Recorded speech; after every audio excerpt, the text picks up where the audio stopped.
और अयोध्या में राम मंदिर को लेकर आरएसएस प्रमुख ने बड़ा ऐलान किया है। भागवत ने अयोध्या में सिर्फ राम मंदिर बनाने की बात कही। राम मंदिर को लेकर आरएसएस का बड़ा बयान। मोहन भागवत ने कहा, अयोध्या में सिर्फ राम मंदिर बनेगा। नागपुर में मोहन भागवत ने कहा, भगवान राम से हमारी आस्था है जो वक्त के साथ नहीं बदली। शुक्रवार को अयोध्या मामले पर जल्द सुनवाई को लेकर सुप्रीम कोर्ट में सुनवाई होगी। राम मंदिर पर पीएम मोदी के बयान के बाद आरएसएस प्रमुख मोहन भागवत की टिप्पणी। पीएम मोदी ने राम मंदिर पर कोर्ट के फैसले का इंतजार करने को कहा था। अयोध्या में राम मंदिर निर्माण के लिए मोदी सरकार से अध्यादेश लाने की मांग। राम मंदिर को लेकर मोदी सरकार पर दबाव बढ़ता जा रहा है। आरएसएस प्रमुख मोहन भागवत ने सीधे शब्दों में अयोध्या में सिर्फ राम मंदिर बनाने की बात कही है। भागवत ने कहा, भगवान राम में उनकी आस्था है जो वक्त के साथ नहीं बदली। राम मंदिर पर भागवत की टिप्पणी पीएम मोदी के बयान के बाद आई है। नवी नीती आली आहे असं म्हणतात, पण आता ती लागू व्हायला वेळ नाही। पुढे काय होईल त्यावर ती लागू होणं न होणं अवलंबून आहे। प्रधानमंत्री का बयान तो ठीक है, प्रधानमंत्री का बयान है। देश के जो प्रमुख होता है उसका एक कानून के चौकट में दिया हुआ बयान है, मैं मानता हूँ। अगर आप सिर्फ नरेंद्र मोदी जी को पूछेंगे, प्रधानमंत्री के वस्त्र उनके छोड़ दीजिए, राजवस्त्र, तो भी कहेंगे अध्यादेश लाना चाहिए। Now he has to tell the people in 4.5 years what he has achieved, because I don't see any progress in the country. Why did he not take this Ram temple thing when he came into power? 4.5 years they sat on it, and now when the parliament is, new elections are coming, they have suddenly remembered Ram. Ayodhya मामले को लेकर कल supreme court में सुनवाई होगी। Chief justice Ranjan Gogoi की अध्यक्षता वाली 3 जजों की बेंच इस मामले की सुनवाई करेगी। सबरीमला मंदिर को लेकर आज पूरा केरल बंद रहा। स्कूल, कॉलेज और दुकानें बंद की गई। बीजेपी और हिंदू संगठनों ने मंदिर में महिलाओं की एंट्री को लेकर विरोध प्रदर्शन किया। सबरीमाला मंदिर को लेकर केरल बंद, जगह जगह विरोध प्रदर्शन हुए। अब तक 1 की मौत। पूरे केरल में बीजेपी, सबरीमाला कर्म समिति और हिंदू संगठनों ने प्रदर्शन किया। बुधवार को 2 महिलाओं ने सबरीमाला में प्रवेश किया। आज प्रदर्शनकारियों ने सीएम पी विजयन का पुतला जलाया। सबरीमाला मंदिर में महिलाओं की एंट्री के बाद विरोध प्रदर्शन। सबरीमाला पर सुप्रीम कोर्ट का जल्द सुनवाई से इनकार। 22 जनवरी को सुनवाई होगी। सबरीमाला मंदिर में महिलाओं की एंट्री को लेकर आज बीजेपी और हिंदू संगठनों ने केरल बंद किया। केरल में जगह जगह रैलियां निकाली गईं। प्रदर्शनकारियों ने सीएम विजयन का पुतला फूंका। बंद के दौरान प्रदर्शनकारियों और पुलिस के बीच झड़प भी हुई। प्रदर्शन के दौरान कल हिंसा में घायल हुए एक युवक की मौत भी हो गई है। बुधवार को मंदिर में 2 महिलाओं की एंट्री के बाद आज सबरीमाला कर्म समिति ने बंद बुलाया था। मंदिर प्रशासन और हिंदू संगठनों ने महिलाओं की एंट्री के बाद मंदिर का शुद्धिकरण भी किया। वहीं सुप्रीम कोर्ट ने सबरीमाला मंदिर पर जल्द सुनवाई से इनकार किया है। सबरीमाला विवाद पर 22 जनवरी को ही सुनवाई होगी। सबरीमाला को लेकर लोकसभा में स्थगन प्रस्ताव का नोटिस भी दिया गया। जम्मू कश्मीर के पुलवामा में सुरक्षा बलों को एक और सफलता मिली है। आज सुरक्षा बलों ने मुठभेड़ में 2 आतंकियों को मार गिराया।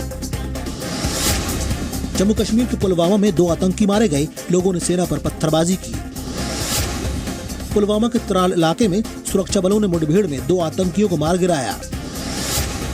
आतंकियों को बचाने के लिए सेना पर पत्थरबाजी, 6 स्थानीय लोग घायल। मुठभेड़ में सेना के 2 जवान भी घायल, एक की हालत गंभीर। घाटी में घुसपैठ और आतंकवाद बढ़ाने की लगातार कोशिश हो रही है। एनकाउंटर के बाद इलाके में इंटरनेट सेवा बंद की गई। लोगों से मुठभेड़ की जगह न आने की अपील। पुलवामा के त्राल में सुरक्षा बलों ने 2 आतंकवादियों को मार गिराया है। मारे गए दोनों स्थानीय आतंकी थे। आज सर्च ऑपरेशन के दौरान आतंकियों ने फायरिंग की, जिसके बाद एनकाउंटर में दोनों आतंकी मारे गए। एनकाउंटर के दौरान स्थानीय लोगों ने आतंकियों को बचाने की कोशिश की। सेना पर पत्थर फेंके गए। सेना की जवाबी कार्रवाई में 6 स्थानीय नागरिक घायल हुए हैं। एनकाउंटर के दौरान 2 जवान भी घायल हुए, जिसमें एक की हालत गंभीर है। सेना ने स्थानीय लोगों से एनकाउंटर की जगह न आने की अपील भी की है। एनकाउंटर के बाद इलाके में इंटरनेट सेवा बंद कर दी गई है।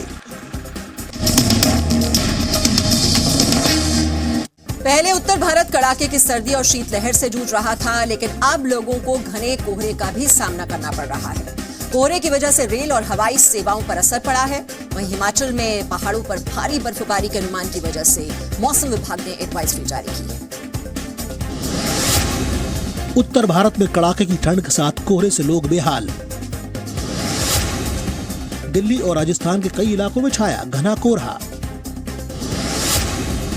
आज सुबह से कोहरे की वजह से रेल और हवाई सेवाओं पर असर पड़ा।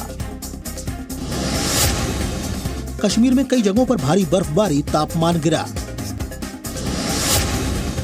हिमाचल के पहाड़ी इलाकों में भारी बर्फबारी को लेकर आईएमडी ने एडवाइजरी जारी की है।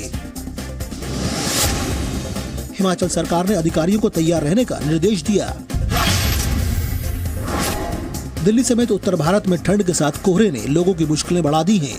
दिल्ली में कोहरे की वजह से कई ट्रेनें देर से चल रही हैं। राजस्थान के सीकर, चूरू, झुंझुनू, श्रीगंगानगर में आज सुबह की शुरुआत घने कोहरे के साथ हुई। जम्मू कश्मीर के राजौरी, बारामूला और सोपोर में बर्फबारी की वजह से यातायात पर असर पड़ा है। इधर हिमाचल प्रदेश में मौसम विभाग ने ऊंची जगहों पर 2 दिनों तक भारी बर्फबारी की संभावना जताते हुए एडवाइजरी जारी की है। हिमाचल सरकार ने अपने अधिकारियों को तैयार रहने का निर्देश दिया है।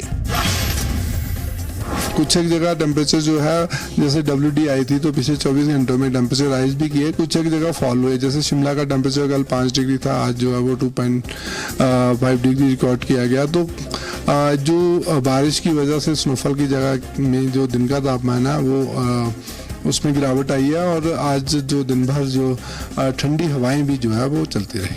हिमाचल प्रदेश में अभी आगामी 2-3 दिनों में बर्फबारी की संभावना बताई जा रही है और कुछ जगह ज़्यादा बर्फबारी होने की भी संभावना है, खासतौर से हमारा ट्राइबल का क्षेत्र और जो ऊंचाई वाले क्षेत्र हैं। और उसमें जितने भी डिप्टी कमिश्नर्स हैं उनको हिदायत दे दी गई है कि सभी जगह जो भी मदद की दृष्टि से जिन चीज़ों को तैयार रखने की आवश्यकता है वो भी तैयार रखें। घने कोहरे की वजह से दिल्ली जयपुर हाईवे पर सुबह एक सड़क हादसा हो गया। यहां 2 ट्रकों की टक्कर के बाद ट्रकों में आग लग गई। घने कोहरे की वजह से दिल्ली जयपुर हाईवे पर सड़क हादसा हुआ। नीमराणा के पास 6 गाड़ियां आपस में टकराईं, 6 लोग घायल। आज सुबह हादसे के बाद 2 ट्रकों में आग लग गई। हादसे में घायल लोगों को अस्पताल में भर्ती कराया गया है। दिल्ली और राजस्थान की कई जगहों में सुबह से घना कोहरा छाया हुआ था। हादसे के बाद हाईवे पर लंबा जाम लग गया। NH 8 पर आज सुबह घना कोहरा छाया हुआ था। घने कोहरे की वजह से विजिबिलिटी कम थी। ऐसे में दिल्ली जयपुर हाईवे पर नीमराणा के पास 2 ट्रकों में जबरदस्त टक्कर हो गई। टक्कर इतनी जोरदार थी कि ट्रकों में आग लग गई, जिसे बुझाने के लिए फायर टेंडर्स को बुलाना पड़ा। वहीं कोहरे की वजह से कई गाड़ियां भी आपस में टकरा गई, जिसमें 6 लोग घायल हो गए। नए साल में कानपुर पुलिस ने अपराधियों को सुधर जाने या ऊपर जाने की चेतावनी दी है। रेजोल्यूशन 19 के नाम से जारी एक पोस्टर में अपराधियों को कहा जा रहा है कि वो अपराध छोड़े या फिर कानपुर शहर। कानपुर में पुलिस द्वारा अपराधियों को एनकाउंटर की चेतावनी देने वाला पोस्टर वायरल। यूपी के कानपुर में SSP की तस्वीर के साथ अपराधियों को अपराध छोड़ने या शहर छोड़ने की धमकी दी गई है। नए साल के मौके पर रेजोल्यूशन 2019 के नाम से पोस्टर जारी किया गया है। कानपुर SSP अनंत देव ने जिले के सभी थानों में टॉप 10 बदमाशों की सूची बनवाई है। कानपुर में अपराध खत्म करने के लिए पुलिस अपराधियों को चेतावनी दे रही है। पिछले कुछ दिनों में कानपुर पुलिस 25 अपराधियों को गोली मारकर घायल कर चुकी है। यूपी के एनकाउंटर स्पेशलिस्ट माने जाने वाले SSP अनंत देव अब कानपुर को अपराध मुक्त बनाने की कोशिश कर रहे हैं। सोशल मीडिया में इन दोनों एक पोस्टर वायरल हो रहा है। रेजोल्यूशन 2019 के नाम से इस पोस्टर में सादी वर्दी में SSP और रिवॉल्वर की तस्वीर के साथ अपराधियों को धमकी दी गई है कि या तो अपराध छोड़ दें या कानपुर। कानपुर पुलिस की ये धमकी कोरी नहीं है, क्योंकि कानपुर में पुलिस कुछ दिनों में 25 अपराधियों को गोली मार चुकी है। जनता के जान माल के भक्षक बने हुए हैं, ऐसे अपराधियों को चिन्हित करके उनको गिरफ्तारी का प्रयास किए जा रहे हैं। और जिस भी गिरफ्तारी के प्रयास में पुलिस के साथ एक्सचेंज ऑफ फायर हो रहा है तो पुलिस पीछे नहीं हट रही है। तो और इसके माध्यम से 25 अपराधियों पर कठोर कार्रवाई की गई है। 25 अपराधियों को गोली लगी है और वो जेल में भेजे गए हैं। दिल्ली में जेडीयू के पूर्व विधायक के फार्म हाउस में नए साल की पार्टी में चली गोली से घायल महिला अर्चना की आज मौत हो गई। इस मामले में कोर्ट ने पूर्व विधायक राजू और उनके ड्राइवर को 7 दिन की पुलिस रिमांड पर भेज दिया है। जेडीयू के पूर्व MLA के फार्म हाउस में फायरिंग में घायल महिला अर्चना की आज अस्पताल में मौत हो गई। राजू सिंह के फार्म हाउस में नए साल की पार्टी के दौरान अर्चना को गोली लगी थी। कल कुशीनगर से पूर्व विधायक राजू सिंह को पुलिस ने गिरफ्तार कर लिया था। राजू सिंह बिहार के साहिबगंज सीट से जेडीयू के पूर्व विधायक रहे हैं। पुलिस के अनुसार राजू सिंह के रिवॉल्वर से ही अर्चना गुप्ता को गोली लगी थी। पुलिस इस मामले में राजू सिंह की पत्नी से भी पूछताछ कर सकती है। दिल्ली के एक फार्म हाउस में 1 जनवरी को नए साल की जश्न पार्टी में एक महिला आर्किटेक्ट अर्चना गुप्ता को गोली लगी थी। गंभीर रूप से अस्पताल में भर्ती अर्चना ने आज दम तोड़ दिया। इस मामले में जेडीयू के पूर्व विधायक राजू सिंह को कल कुशीनगर से गिरफ्तार किया गया था। राजू के साथ उनके ड्राइवर हरि सिंह को भी गिरफ्तार किया गया। पुलिस के अनुसार राजू के रिवॉल्वर से ही गोली चली थी, जिससे अर्चना की मौत हुई। घटना स्थल से खून साफ करने और सबूत मिटाने के आरोप में राजू सिंह की पत्नी को भी पुलिस गिरफ्तार कर सकती है।